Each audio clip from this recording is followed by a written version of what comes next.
ठीक है जनाब। किस्मत की देवी और जो ताकत और पावर की देवी है वो नरेंद्र मोदी अपनी हथेली पे लिखवा के आए हैं। ये बात माननी पड़ेगी। कुछ महीनों से ग्रीस में गेट आउट पाकिस्तानी की कंपेन चल रही है। ग्रीस का कहना है कि पाकिस्तानी जो है वो वहां पर क्रिमिनल एक्टिविटीज में पार्टिसिपेट करते हैं, लिहाजा उन्हें किसी भी फील्ड में पाकिस्तानी नहीं चाहिए। वो चाहते हैं कि पाकिस्तानी ग्रीस से निकल जाएं। उन्हें हर फील्ड में इंडियन चाहिए। इंडियन की डिमांड ग्रीस में बहुत ज़्यादा बढ़ रही है। लेकिन उसके बरक्स अगर हम बात करें तो इस वक्त ग्रीस के प्राइम मिनिस्टर इंडिया में मौजूद है। वो इंडिया के प्राइम मिनिस्टर नरेंद्र मोदी से इनोवेशन पर, टेक्नोलॉजी पर, फार्मास्यूटिकल पर, स्पेस पर बात कर रहे हैं और इंडिया के साथ अपने बायलैटरल रिलेशन बेहतर करने की कोशिश में है। तो उसकी वजह से जितने भी यानी स्टेट्स हैं वो पाकिस्तान की तरफ नहीं आना चाहते, चाहे इस्लामी ममालिक हों, यानी अभी पिछले साल जो MBS थे उन्होंने भी विज़िट किया था इंडिया का। पाकिस्तान ने 31 दिसंबर 2023 को खत्म होने वाले 6 माह में कर्ज और सूद की अदायगी की कीमत में $7.3 अरब। नमस्कार दोस्तों ग्रीस के प्राइम मिनिस्टर भारत में रेजिना डायलॉग के लिए मौजूद हैं। भारत और ग्रीस के रिश्ते बढ़ते हुए तुर्की के लिए खतरे की घंटी है। यही कारण है कि जिस तरह से भारत में ग्रीस के प्राइम मिनिस्टर को प्रोटोकॉल देख करके पाकिस्तानी भी काफ़ी ज़्यादा परेशान है। पाकिस्तानियों का कहना है कि भारत ने रेजिना डायलॉग में पाकिस्तान को पूरी तरीक़ा से इग्नोर कर दिया। भारत में एक के बाद एक बड़े बड़े विजिट होते चले जा रहे हैं। 30 साल तक एग्जेक्टिव का रोल अदा करना, पहले 15 साल सूबे में, स्टेट में, फिर 15 साल सेंटर में। दैन जो छठा पॉइंट है वो डिस्कस कर रहे हैं, वो defending democracy, society and sovereignty. ये वो 5-6 टॉपिक हैं, ये 6 थीमेटिक प्रिंसिपल्स हैं।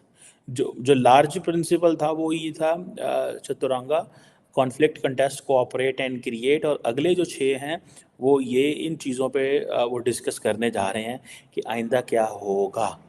और ये जो आप देखें इसमें आप इंटरेस्टिंग बात यह है कि 2500, मैंने आपको कहा ना 2500 पार्टिसिपेंट्स दुनिया की 115 मुल्कों से इंडिया के अंदर फ्लाइट्स पे आ रहे हैं। ठीक है। और जो पाकिस्तान में ये एक मार्गला डायलॉग कराते हैं उसमें मेरा ख्याल है हार्डली थोड़े से लोग आते हैं। हम तो इतने लोगों को हैंडल ही नहीं कर सकते। और 115 दुनिया के मुल्कों से लोगों को लेके आना और दुनिया को बताना कि इंडिया क्या सोच रहा है। भाई इंडिया का नैरेटिव बिक रहा है, इसीलिए दुनिया की कहानी सुनने आएंगे ना। और इसमें जारी बात है ministers, presidents, military commanders, technology leaders, बड़े तगड़े तगड़े लोग आ रहे हैं इसके अंदर। सो ये इंडिया ने एक ऐसी चीज़ शुरू की है, ये 2016 में शुरू की। उस वक्त इन्होंने मतलब उस वक्त भी 100 स्पीकर लेके आने में कामयाब हुए थे। 35 कंट्रीज़ को इन्वॉल्व किया था। उस वक्त इनका जो थीम था वो एशिया के ऊपर था, रीजनल एंड ग्लोबल कनेक्टिविटी, कि एशिया को क्या कैसे करना है। पाकिस्तान को नहीं बुलाते, ठीक है जी।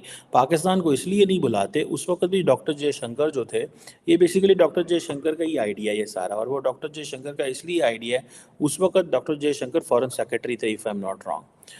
At that time doctor Jaishankar ने ये फैसला किया कि भाई ये चीज़ होने वाली है, ये ज़रूरी है, इसके ऊपर फोकस करें, इसके ऊपर ध्यान दें, ये चीज़ ये एक डायलॉग चाहिए। फिर उन्होंने अच्छा भला पैसा डाला इसके अंदर। अब देखिए ना, ग्रीस के जो प्राइम मिनिस्टर वहाँ पे आए हुए हैं, ठीक है, उनको बड़ा प्रोटोकॉल दिया है ग्रीस को इन्होंने। और बाकी दुनिया के लोग भी जो हैं वो आए हुए हैं, लेकिन ग्रीस को बड़ा लंबा चौड़ा उन्होंने प्रोटोकॉल दिया है। और जो ग्रीस के वज़ीर आज़म वहाँ पे बात कर गए हैं, वो तो इंडिया के लिए वो जिसे कहते हैं ना छक्के पे छक्का मार के गए हैं। वो कह रहे हैं कि इंडिया जो है वो लीडिंग डेमोक्रेसी है ग्लोबल साउथ की। अब इंडियंस क्योंकि ग्लोबल साउथ टर्म बड़ी इंपॉर्टेंट यूज़ करते हैं, ये बेसिकली सप्लीमेंट कर रहा होता है जो इंडिया बार बार एक चीज़ कर रहा है।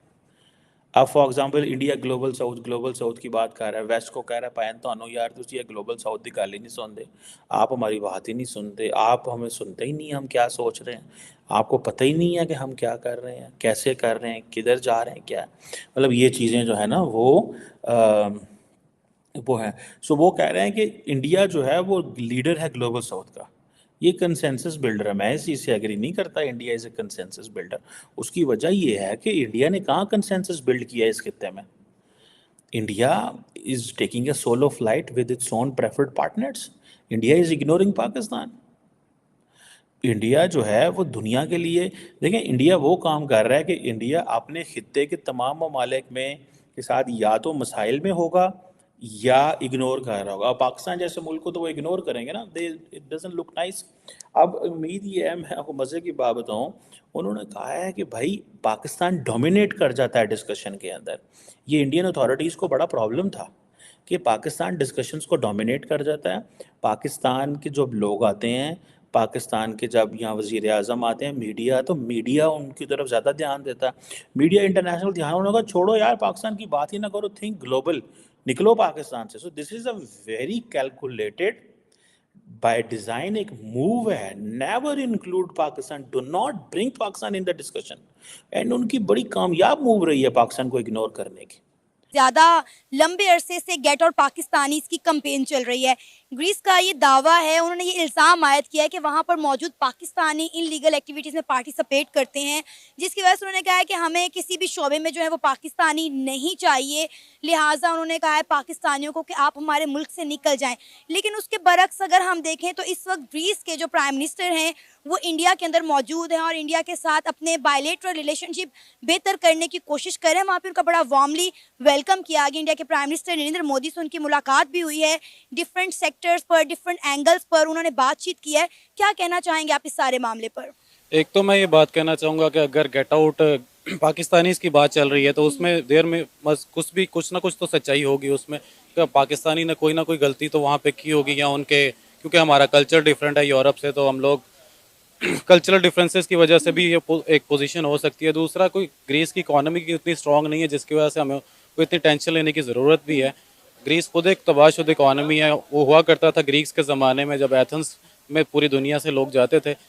इस वक्त तो लोग जो जाते हैं वो लोग ज़्यादा पाकिस्तानी, ज़्यादातर अनपढ़ लोग जाते हैं, क्योंकि वो गेटवे ऑफ यूरोप है। सिर्फ इसी वजह से वहाँ पे कोई ज़्यादा पढ़े लिखे पाकिस्तानी के जाने का रुझान भी नहीं है। अगर आप मुझे कहते हैं जर्मनी या फ्रांस में चल रही है तो फिर मैं वरिड होता, लेकिन अगर ग्रीस में चल रही है तो इतना इशू नहीं है। लेकिन आप ये देखें, बेशक आप इसलिए वरिड नहीं है कि आपको लगता है कि वहाँ पे अनएजुकेटेड पाकिस्तानी जाते हैं, लेकिन वो पाकिस्तानी तो है ना।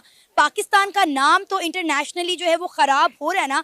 पाकिस्तान की रिस्पेक्ट और डिग्निटी पे तो बात आ रही है, चाहे वो अनएजुकेटेड हो या एजुकेटेड हो, लेकिन वो पाकिस्तानी तो हैं।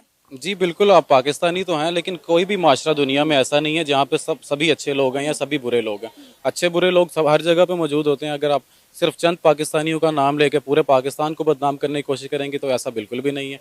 हम वो कौम है जिन्होंने डॉक्टर अब्दुल सलाम दिया, डॉक्टर अब्दुल कदीर दिए, हमारी भी साइंस में बहुत कंट्रीब्यूशंस हैं। तो इसके अलावा जो कार्स हैं, यानी सेंट्रल एशियन जो स्टेट्स हैं, वो भी अपने ताल्लुकात इंडिया से ज़्यादा बेहतर कर रही हैं। इसी तरह और इस्लामी ममालिक देख लें जो मिडिल ईस्ट के हैं, यानी यूएई, कतर, वहाँ भी टेम्पल्स वगैरह ओपन हो रहे हैं। तो देखें, जो होता है ना, बाहमी ताल्लुकात होते हैं ममालिक के, वो स्टेट लेवल पे होते हैं, उसमें आपके जज्बात नहीं आते। ये बिल्कुल ही रियलिस्टिक होते हैं कि सऊदी अरब इस्लामी मुल्क है, कतर इस्लामी मुल्क है, यूएई इस्लामी मुल्क है, तो ये इस्लामी मुल्क हमारे साथ ज़्यादा ट्रेड करेंगे, उनके साथ कम करेंगे। ऐसे नहीं होता। जुल्फ़िकार अली भुट्टो ने 1967 में ये कहा था कि state deals with states not with their ideologies.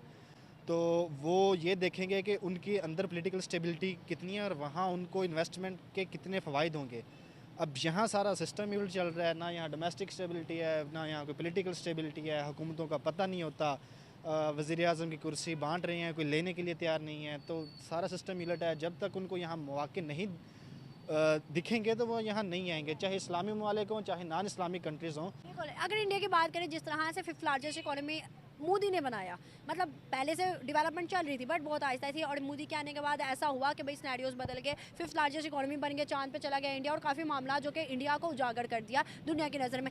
Modi के लिए अगर हम देखें तो हर एक पीएम जो है सॉफ्ट कॉर्नर रख रहा है अपने दिल के अंदर, चाहे वो मुस्लिम का हो चाहे वो नॉन मुस्लिम का हो। ऐसी क्या पॉलिसीज़ हैं जो कि आपने देखी हैं एक एज अ कंट्री लीडर के लिए? वो अपनी कंट्री के लिए बेहतर है, ये भी हमें तस्लीम करना होगा।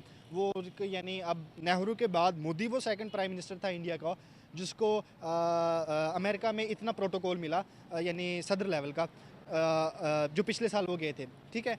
तो दोस्तों, ग्रीस के प्राइम मिनिस्टर ने भारत के लोकतंत्र की जमकर के तारीफ की। साथ ही भारत के प्रधानमंत्री मोदी जी को उन्होंने बॉस कहा। उन्होंने भारत के प्रधानमंत्री मोदी जी की जमकर के तारीफ की। ग्रीस के प्राइम मिनिस्टर लगातार भारत के साथ अपने रिश्तों को बेहतर करना चाहते हैं, क्योंकि उनको पता है कि भारत से दोस्ती करना उनके लिए काफ़ी ज़्यादा फ़ायदे में रहेगी। साथ ही पाकिस्तानियों को हर जगह से गेट आउट पाकिस्तानियों का ट्रेंड चल रहा है। पाकिस्तानियों का कहना है कि ग्रीस में भी पाकिस्तानियों को भगाया जा रहा है, क्योंकि पाकिस्तानी हर जगह गलत एक्टिविटीज़ में शामिल होते हैं। यही कारण है कि इन लोगों को हर जगह से मार मार करके भगाया जा रहा है। साथ ही भारत और ग्रीस के बढ़ते रिश्ते तुर्की और पाकिस्तान के लिए खतरे की घंटी है। यही कारण है कि पाकिस्तानी इस वक्त काफ़ी ज़्यादा बेचैन नज़र आ रहे हैं, क्योंकि भारत में रेजिना डायलॉग के लिए 115 से ज़्यादा देश मौजूद है, लेकिन पाकिस्तान को भारत ने इनवाइट नहीं किया, जिसे देख करके पाकिस्तानियों के आंसू अभी भी नहीं रुक रहे हैं। क्योंकि पाकिस्तान तो सिर्फ चीन के साथ ही रह सकता है, इसके अलावा पाकिस्तान को कोई नहीं पूछता, क्योंकि पाकिस्तान को सब कोई जूता मार मार करके भगाता है। पाकिस्तान की इस वक्त दुनिया में कोई औकात नहीं है, क्योंकि पाकिस्तान एक बेकारी देश है। आपकी क्या राय कमेंट में ज़रूर शेयर करें। यदि आप चैनल पर नए, चैनल को सब्सक्राइब करें। वीडियो पसंद आए तो लाइक करें, कमेंट करो, शेयर करें। जय हिंद, वंदे मातरम।